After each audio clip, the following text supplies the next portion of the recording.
Merhabalar arkadaşlar. Bugünkü videomuzda avokado bebeğin saçlarını ve kafasını tamamlayacağız. Farklı bir özelliği olan bir bebek. Eee, Bu saç tekniği tamamen kendime aittir. Bakın bu her bir saçının kökü olan bir bebek arkadaşlar. Oldukça sağlam oluyor. Bu kökleri kafasının içerisinde. Bu kafanın üstünü tamamlarken saçlar da bitmiş olacak. Daha sonra da yüzünü yapacağız. Yüzünü öreceğiz.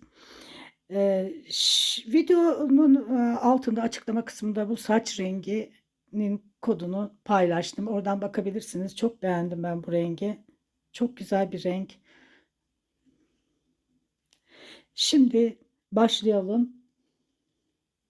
Yalnız ipi 2 eşit parçaya bölelim.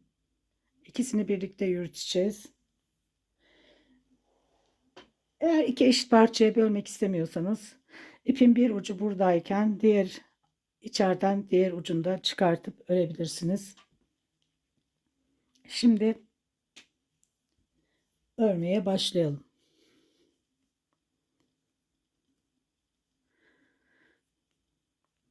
Öncelikle sihirli halkanın içerisine 6 sık iğne örüyorum.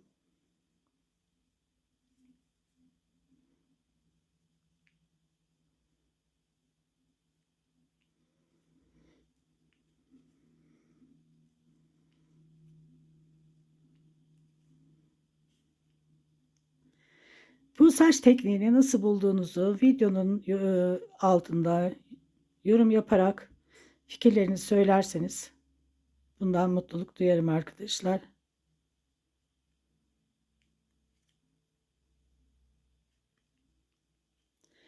Buraya işaretimi koyuyorum.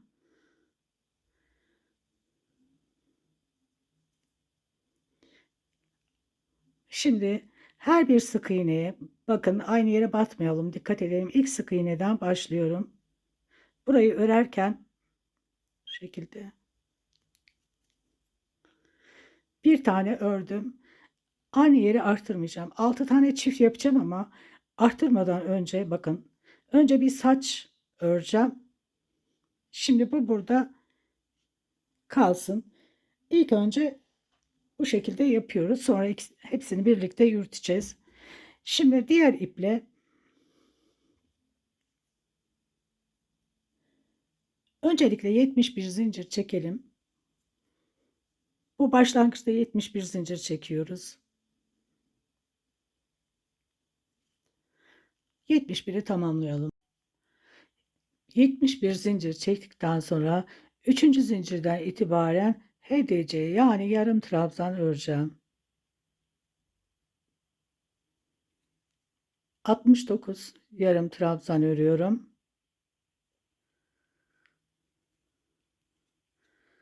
Sıra sonuna kadar örelim. Bundan sonra zincirlerimizi 73 zincir çekeceğiz ve 3. zincirden itibaren 69 HDC yani yarım trabzan öreceğiz. 73'e tamamlıyoruz ve sonra tekrar 73 zincir çekip bekliyoruz. Şimdi 2 tane saç yaptıktan sonra bakın şu aralarda hep 2 tane zincir boşluğu kalacak. 73 zincir, 69 HDC örüyoruz. Arada boşluk 2 tane mutlaka kalıyor ve bir tane de böyle 73 zincir çekiyoruz. Bırakıyoruz. İpimizi şöyle uzun bırakıyoruz açılmasın diye. Şimdi hem kafayı hem saçları öreceğiz. Burada arttırma yapacağız. Her sırasını arttıracağız. Pardon, her sık iğneye çift batacağız. Şimdi öncelikle bir tane sık iğne örüyorum. Arttırma yapmadan arttırmanın arasına saçları ilave edeceğim.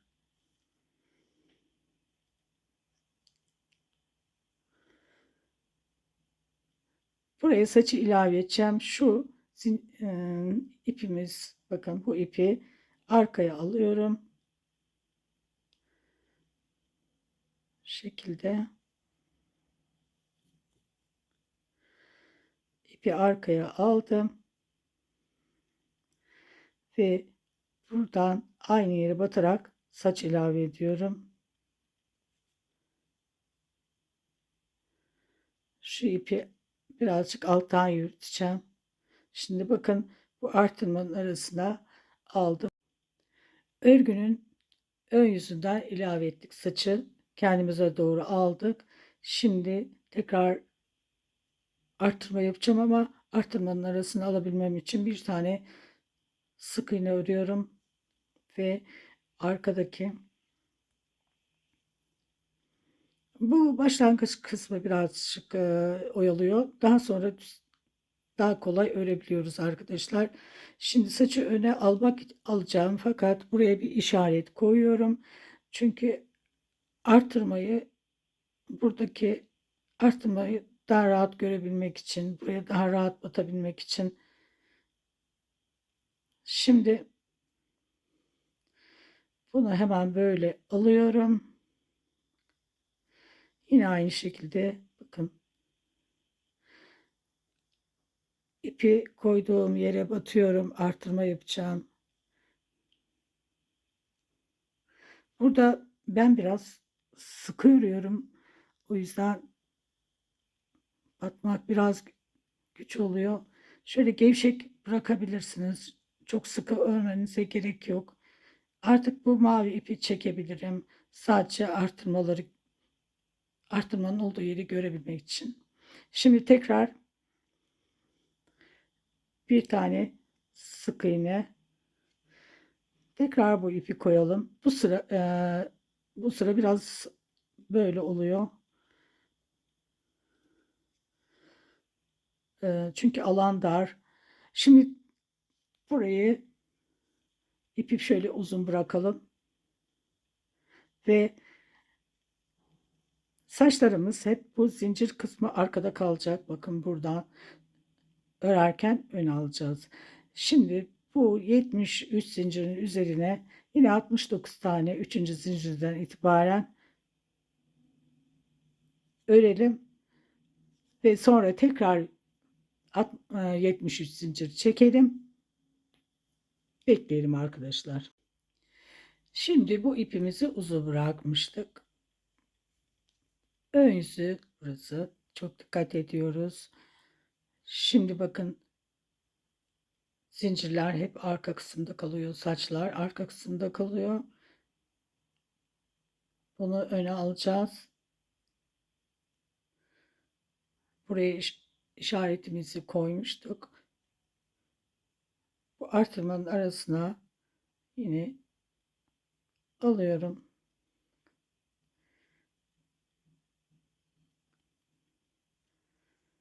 Aynı yere batıyorum. Bir tane arttırmış oluyorum.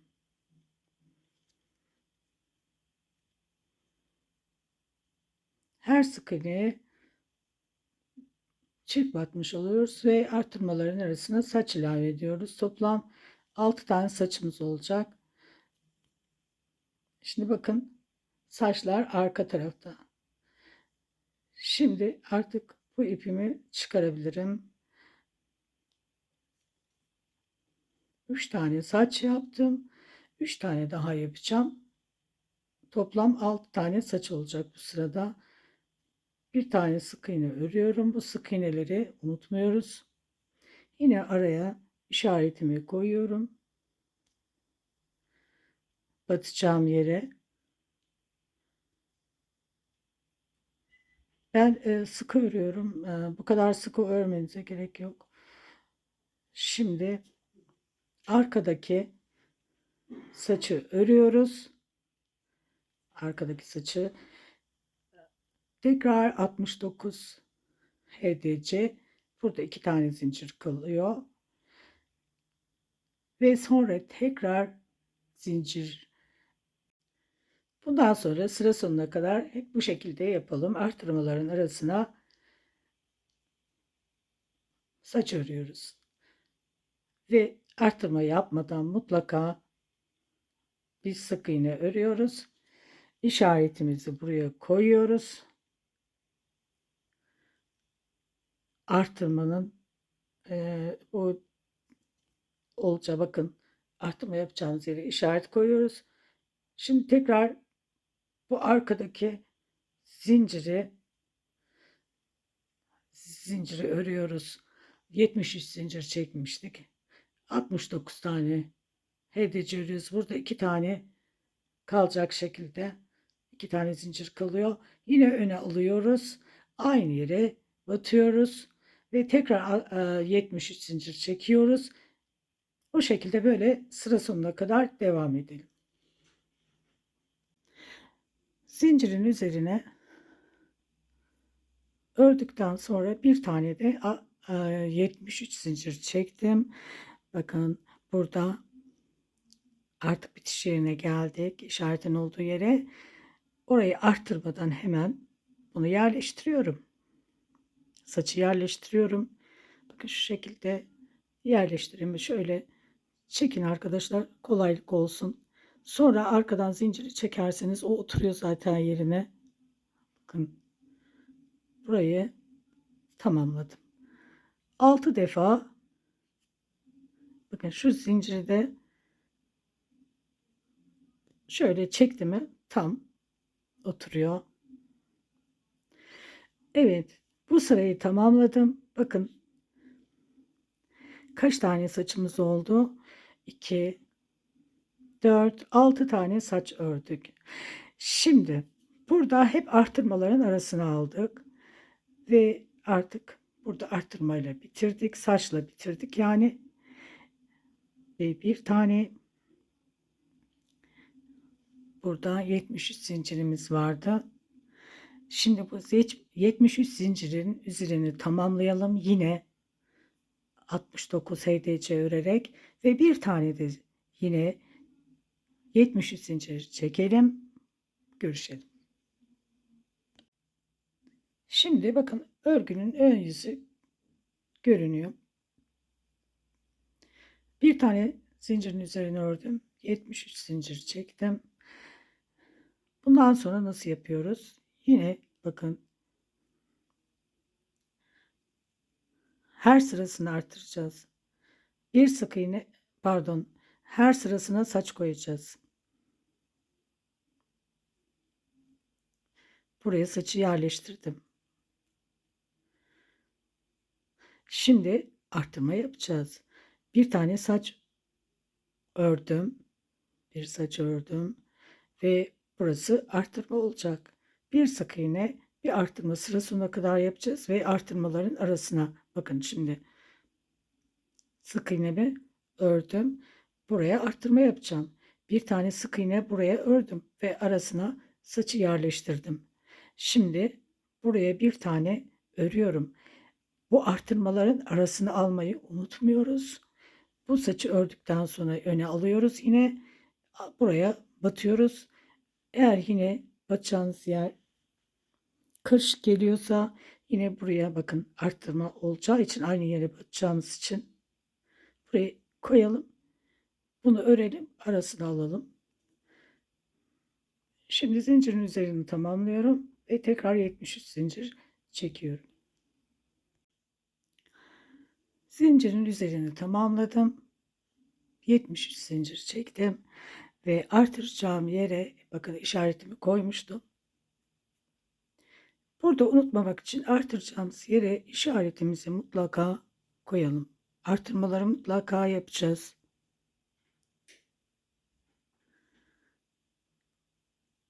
Bu artırmanın arasına saçı alıyorum. Şimdi bunu öreceğim. Zincirin üzerini tamamlayıp 73 zincir çekelim ve bakın buradaki sırayı öreceğiz. Burayı öreceğiz, unutmayalım. Yani bir sık iğne, bir artırma 6 kez yapacağız ama artırmaların arasına bu saçları alıyoruz, unutmuyoruz. Oraya işaretimizi koyalım, unutmayalım. Şimdi bakın şu işaretimizi çıkartalım. Hep artırma yapacağımız yerlere işaret koyalım. Şimdi bu zincirin üzerini tamamlıyorum. 73 zincir çekiyorum Burayı da göstereyim. Daha sonra sıra sonuna kadar aynı şekilde öreceğiz. Burada bakın arkadaşlar, işaretimizin yeri burası ama şöyle buraya koyalım ki buralarda arttırmalarımız kaymadan devam etsin. Burayı ayrıca göstermek istedim. Şimdi bakın devam ediyoruz yine.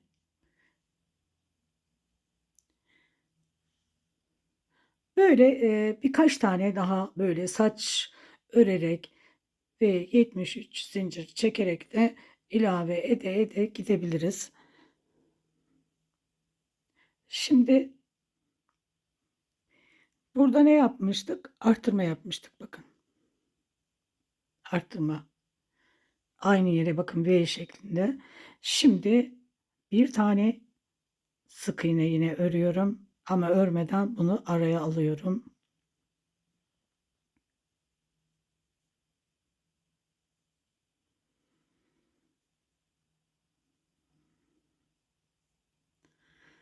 Yine bu şekilde şöyle düz yüzüne çevirerek veya ters yüzünden de hiç fark etmiyor. Çünkü bunları sonradan yap çevirebiliyoruz. Şimdi bakın buradaki sık iğneyi örüyoruz. Bir sık iğne, bir artırma şeklinde bu sırayı devam ediyoruz. Şimdi burada arttırma yapacağız. Bir tane sık iğne ördüm. Bakın zaten sık iğneler arada, arttırmaların yeri burada. Şimdi arttırmanın içine batıyorum. Sonra saçı ilave ediyoruz. Hep artırmalarda bu şekilde yapıyoruz. Buraya çok dikkat ediyoruz. Tekrar aynı yere batacağız. Ama önce ipimizi bir yerleştirelim. Nereye batacağımızı görelim.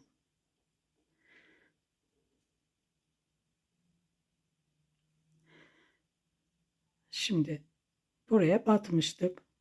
Aynı yere artırmanın yapacağımız için, çift yapacağımız için burayı artırmanın arasına yine saçı alıyorum. Hep artırmaların arasına saç alıyoruz ve aynı yere batıyoruz. Burayı hiç unutmuyoruz. Artık bunu çıkarabilirim. Şimdi bakın bu aradaki sık iğneyi öreceğim ama önce burayı tamamlayacağım zincirin üzerine ve 73 zincir çekeceğim. Bu şekilde sıra sonuna kadar, buraya kadar aynı şekilde yapıyoruz. Burada zaten arttırmayla bitecek. Buraya da batacağız. Önce sık iğne, arttırmanın arasına saçı alıyoruz. Aynı yere batıyoruz ve yine işaretimizi koyuyoruz. Yani bu şekilde bu sırayı tamamlayalım. E, Son sıramız kalıyor. Yani son sırada da saçımızı örüyoruz. Ondan sonra artık kafanın geri kısmını, yüzü tamamlayacağız. Burayı tamamlayalım. Şimdi bu sırada da saç ilave ediyoruz. Yani iki tek bir çift. Bu sırada iki tek bir çift yapıyoruz ve her sık iğneye saç ekliyoruz. Şimdi eklemeyi yine birlikte yapalım.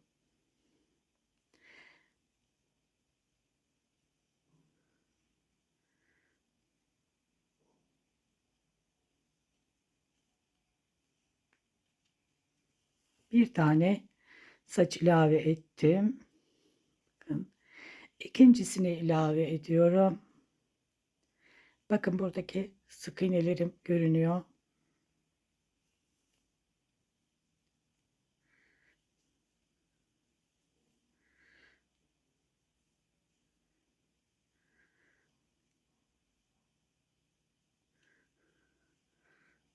Biraz sabırla bu sırayı da bitiriyoruz. Çünkü ortaya çok güzel bir saç modeli çıkıyor. Yani kendinden şekil alan çok güzel bir saç modeli çıkıyor ortaya. Şimdi bakın 2 tane saç ilave ettim. Şimdi burada artırma yapıyorum. Buralara çok dikkat edelim. Artırmanın arasına hemen sık iğnemi yerleştiriyorum. Dediğim gibi eğer ki hani batmakta güçlük çekiyorsanız oraya, yani zaten görünüyor. Bakın arkadaşlar, aynı yere batacağız. Çünkü eğer ki kaydırmak gibi bir endişeniz olursa oraya ip koyabilirsiniz. Bahsetmiştim. Şimdi artırmanın arasına koyduktan sonra, pardon, şimdi hemen her sıraya saç yerleştiriyoruz. Şimdi buraya yerleştiriyoruz. Şimdi tekrar 2 tane tek, bir çift. Bakın aralarda görünüyor batacağımız yerler. Şimdi artırma yapacağız. Burada en çok dikkat edeceğimiz yer burası. Bu artırmaların arasına mutlaka saç ilave etmeden önce bir sık iğne, sonra saç ilave ediyoruz. Aynı yere bakın. Batıyorum.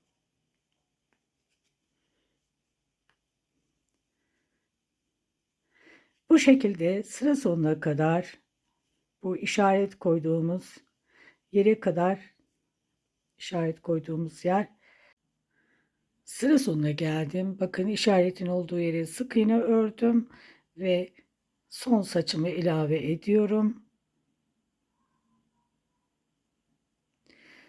5 tane zincir çektim artık, çünkü saç örmeyeceğiz. Aynı yere batıyorum ve işaretimi dikkatli bir şekilde dışta görünecek şekilde koyuyorum. Şimdi bakın işaretimi aynı yere koydum. Şu alttaki ipe 4 tane 5 tane zincir çektikten sonra 1 2 3 4 5 zincir, artık bunu koparalım.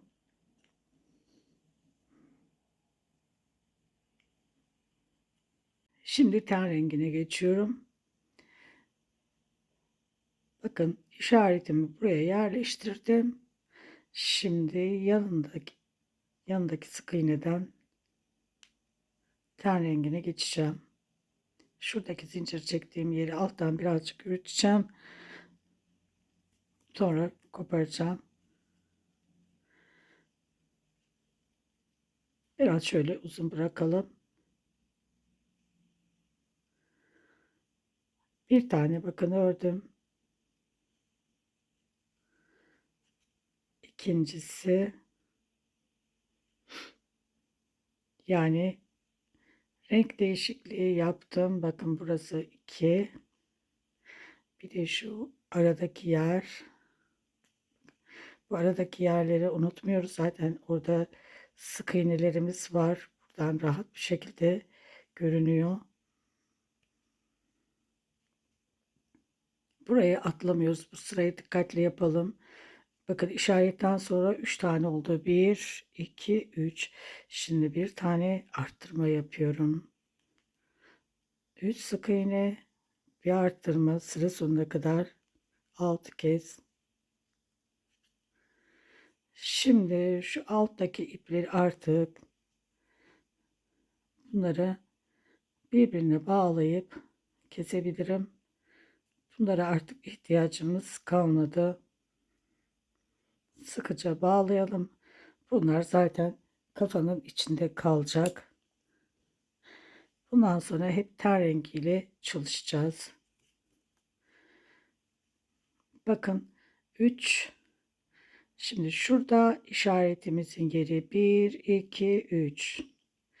İşaretimizin yeri burası ve yanındaki sık iğneden renk değişikliği yaptım. Bakın o renk değişikliği yaptığım yeri sayıyorum. 1, 2, 3 bir tane arttırma. Buraları kaydırmayalım. Şimdi bir tane tek yaptım. 2, 2. Bakın şu aralar görünüyor. 3,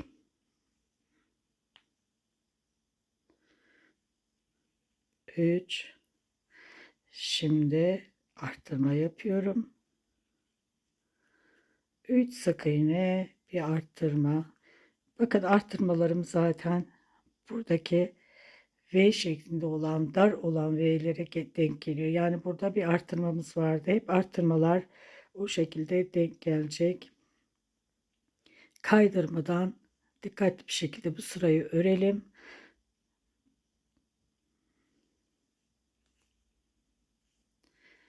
Şu aralar bakın aralardaki sık iğnelerimizi kaçırmayalım. Üçüncüsü ve arttırıyorum.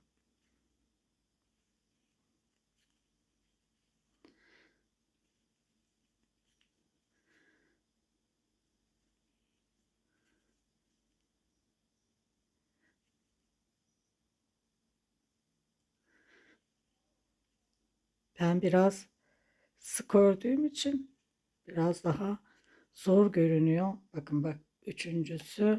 Şimdi artırma yapıyorum. Bu sırayı atlattıktan sonra çok rahat bir şekilde artık öreceğiz.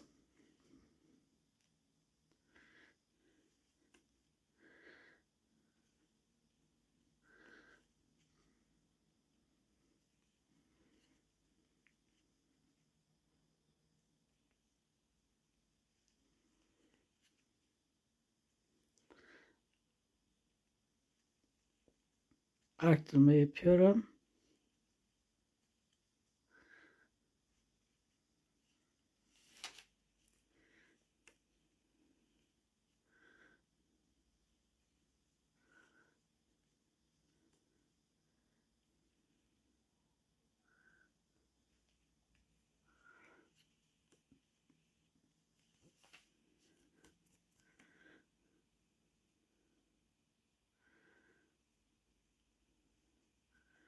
Üç tane tek ördüm ve arttırmayla bitiriyorum.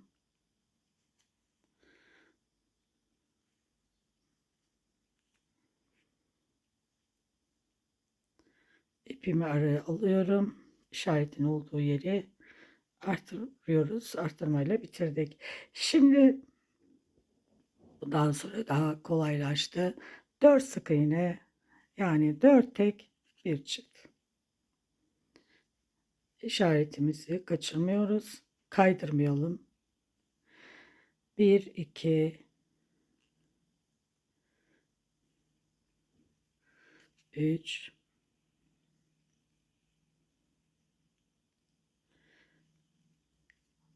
4. Çiftler artık belli oluyor bakın. 4 tek bir çift. Sıra sonuna kadar 4 tek bir çift. Buraya kadar 6 kez tamamlayalım. Şimdi 5 tek bir çift.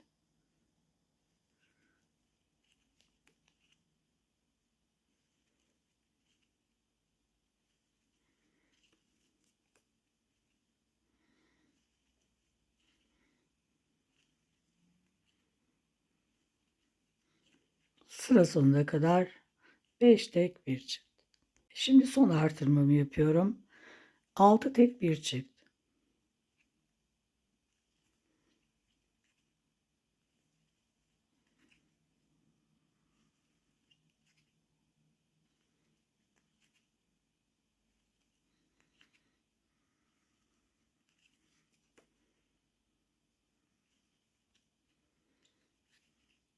Sıra sonuna kadar 6 tek bir çift. Arkadaşlar bakın görüldüğü gibi saçlar çok sağlam. Yani çekilse de hiç kopmayacak şekilde sağlam oldu. Bakın bu ortada kaldı. İç kısımda. Şimdi 6 tek bir çift ördükten sonra toplam ilmek sayımız 48 oldu. 48 sık iğne 8 sıra örelim, sonra görüşelim. Arkadaşlar 8 sıra 48 sık iğne ördüm. Bunu istediğiniz yerden ayırabilirsiniz. Ben böyle hafif yandan ayırdım. Ortadan da ayırabilirsiniz. Her türlü şekli verebilirsiniz. Şimdi göz yerini belirleyeceğiz. 19 sık iğne öreceğim.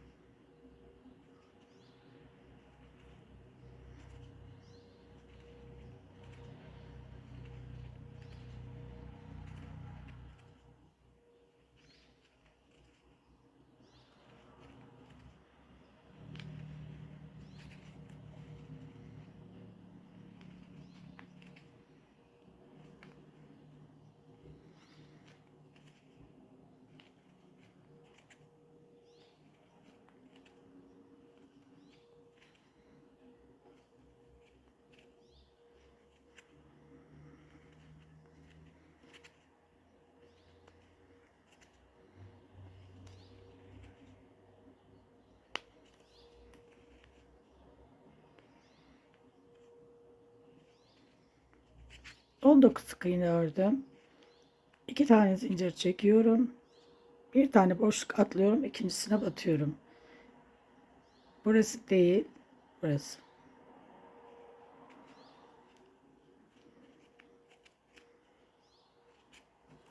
Şimdi battığım yeri de sayıyorum.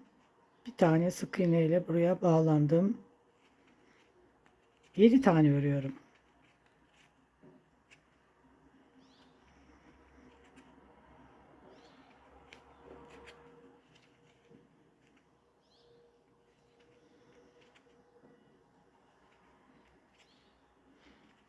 Yine 2 tane zincir. Bir boşluk atlıyorum. Battığım yeri de sayıyorum. 20 tane öreceğim.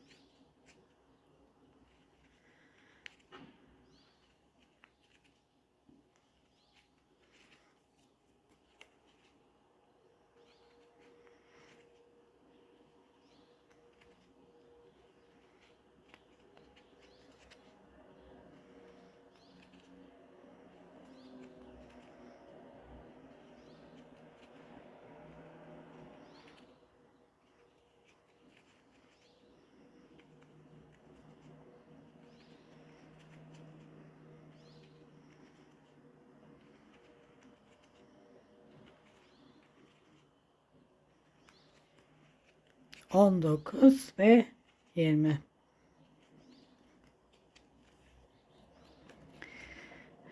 Şimdi 16 sık iğne öreceğim.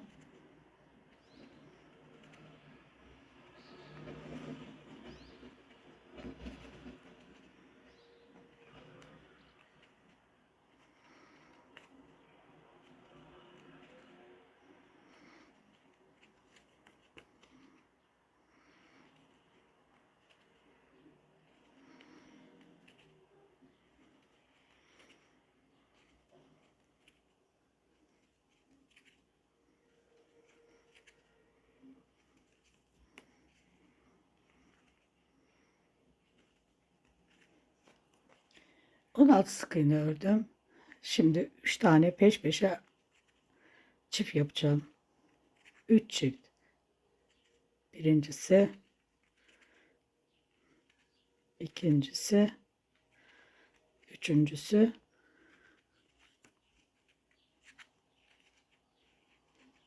Şimdi boşluğa 2 tane.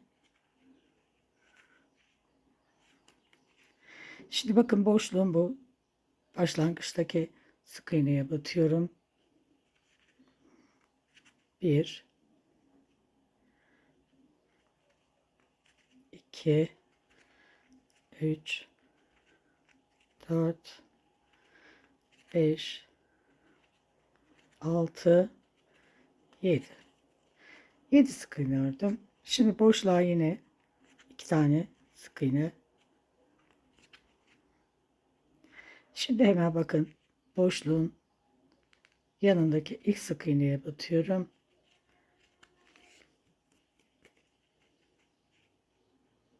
On 17 sık iğne, pardon, buraya batıyorum, burada arttırma yapacağım. Bakın, bir tane arttırma,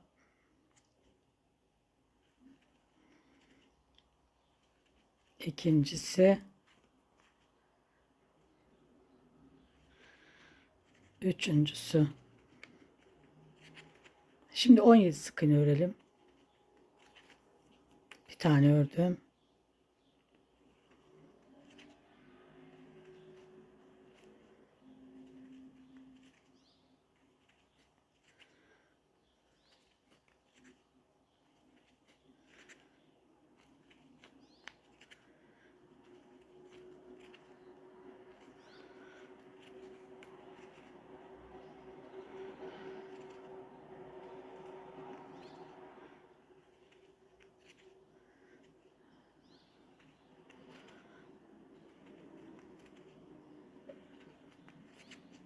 17. işaretimin olduğu yer. Toplam ilmek sayımız 56 oldu. 5 sıra 56 sık iğne örelim. 5 sıra 56 sık iğne ördüm ve gözlerimi taktım. 10 milim göz kullandım. Şimdi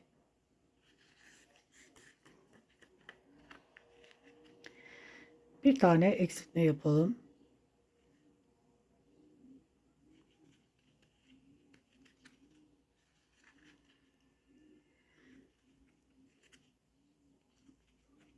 Altı tane sık iğne örüyorum. Bir eksiltmeden sonra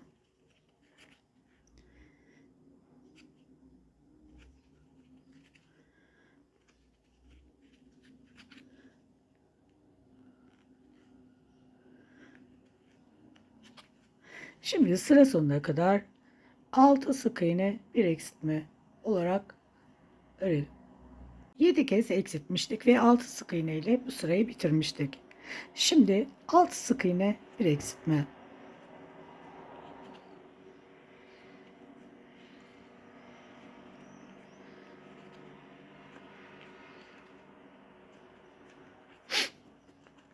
Bir tane eksiltiyorum. Ve bundan sonra 5 sık iğne bir eksiltme yapacağım.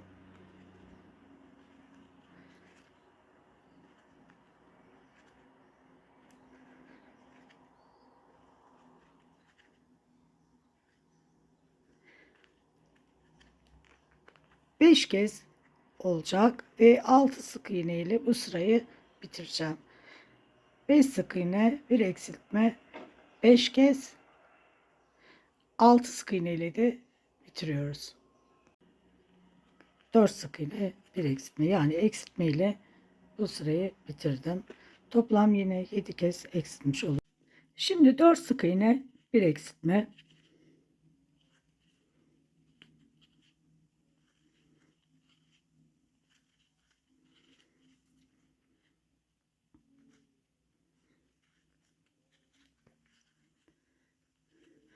Üst sık iğne bir eksiltme.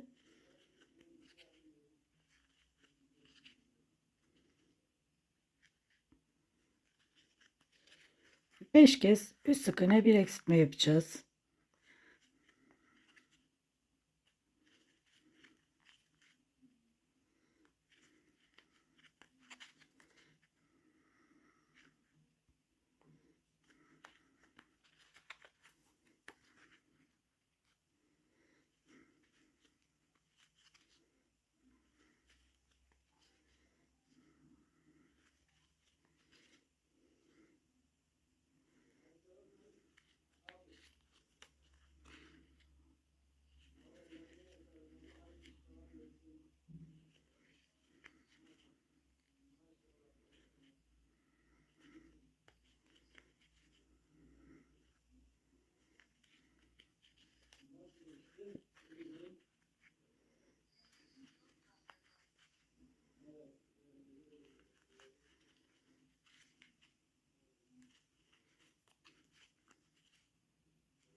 Şimdi 5 sık iğne ile bu sırayı bitiriyorum.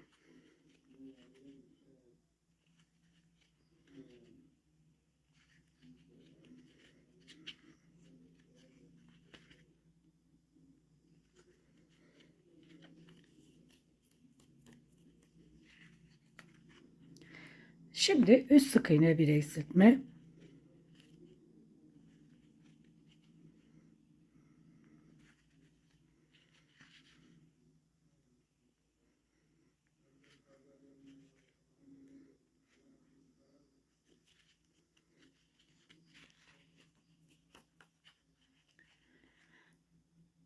İki sık iğne bir eksiltme 5 kez.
Üst sık iğne şimdi 5 kez üst 2 sık iğne bir eksiltme ördüm. Şimdi 3 sık iğne bir eksiltme.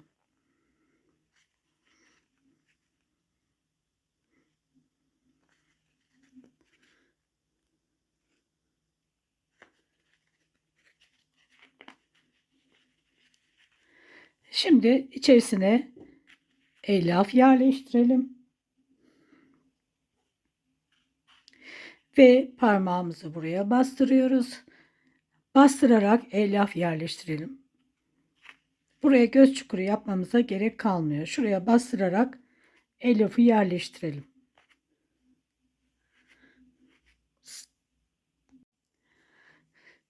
Şimdi kafasına elyaf yerleştirdim. Bakın burayı böyle bastırarak elyafları yerleştirdim arkasından ve yanaklarına, alnına, her tarafına yerleştirdim. Bakın saçımız istediğimiz şekli alıyor. Bunu bu şekilde yapıp da altına koyarsak kulak arkası böyle kakül havası veriyor. İstediğimiz şekli verebiliriz. Şimdi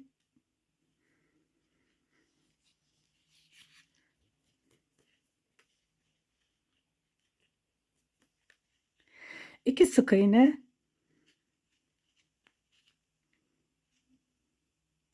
bir eksiltme yapacağım.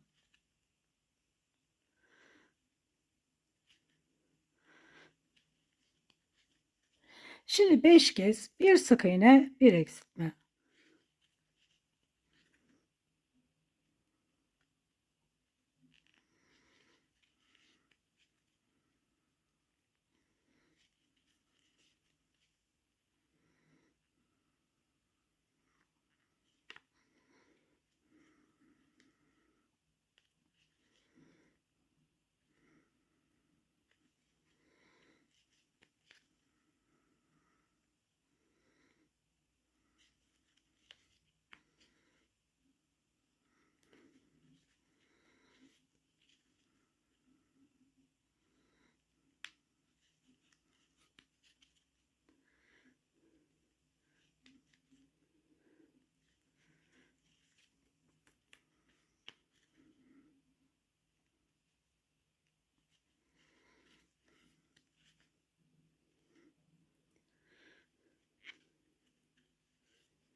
Beş kez bir sık iğne bir eksiltme ördüm. Şimdi iki sık iğne bir eksiltme ile bitiriyorum. Başlangıçta 2 sık iğne, bir eksiltme, sonra 5 kez bir sık iğne, bir eksiltme. Şimdi 2 sık iğne, ikincisini de örüyorum. Şimdi eksiltme ile bitiriyorum.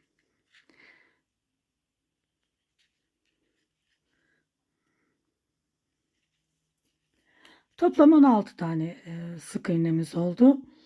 Şimdi 2 sık iğne, bir eksiltme, sıra sonuna kadar örelim.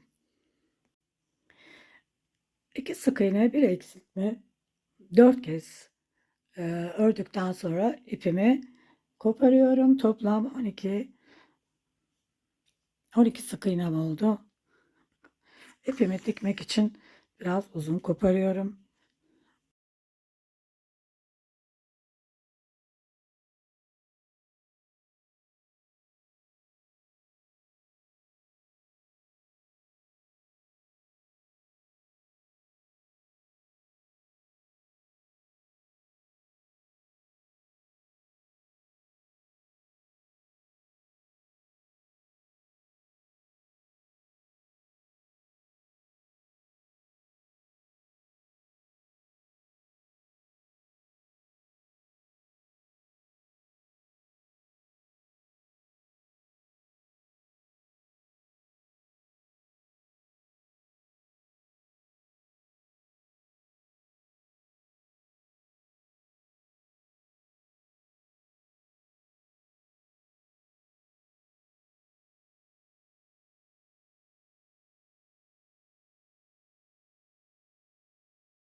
Şimdi arka kısmından dikiyoruz. Ortaladık.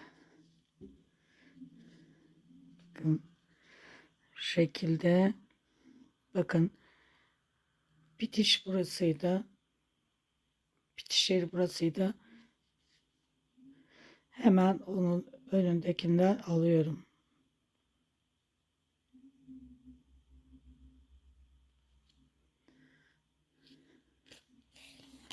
Bir boyundan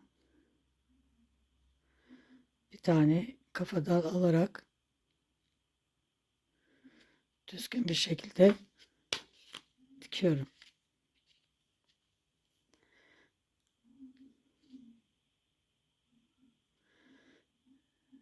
Şimdi boyundan alıyoruz.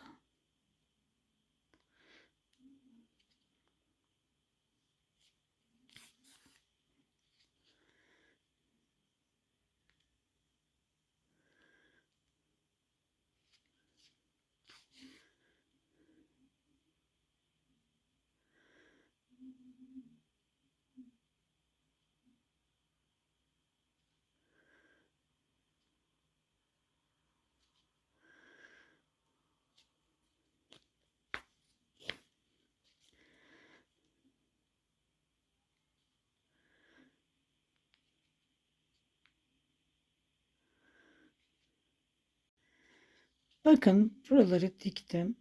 Şimdi bir dikiş daha yapalım arkadaşlar.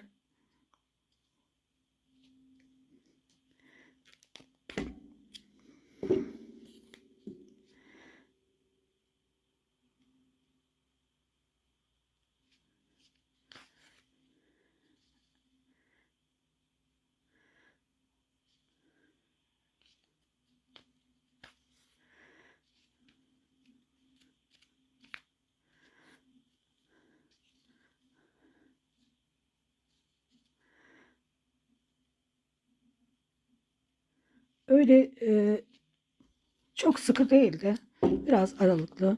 Şöyle birazcık daha ikinci dikişte dikelim. İyice sağlam olsun. Şimdi arkadaşlar bebeğimizin artık yapılışı tamamlandı. Şimdi yapacağımız işlem şu. Bakın. Şu arka taraftaki alt kattaki buradaki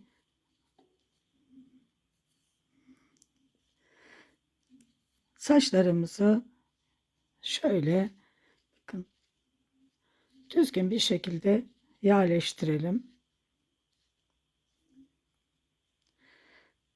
Bunlar zaten bakın şöyle çevirince dönüyor. Öbür türlü de çevirebilirsiniz. Şöyle sadece bu katını nasıl dikileceğini gösteriyorum. Bu kadar yapıyoruz. Başka da dikmiyoruz. Onda nasıl olacağını şimdi size göstereceğim. Öncelikle şöyle iğnelerimizi bir yerleştirelim.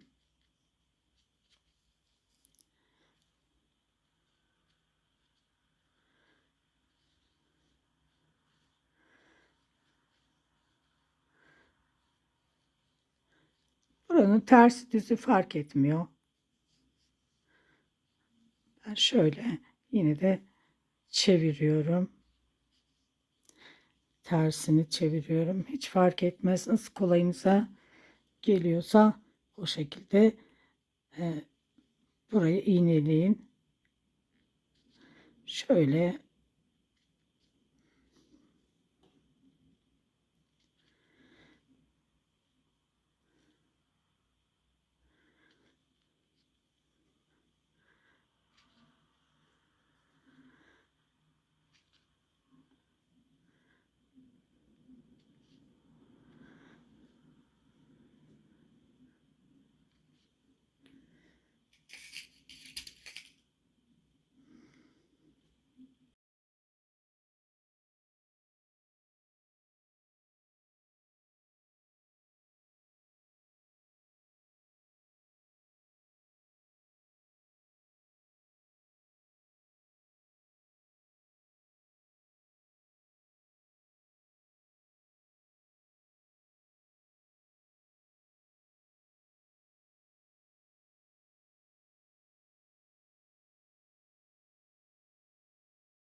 Sonraki videoda görüşmek üzere.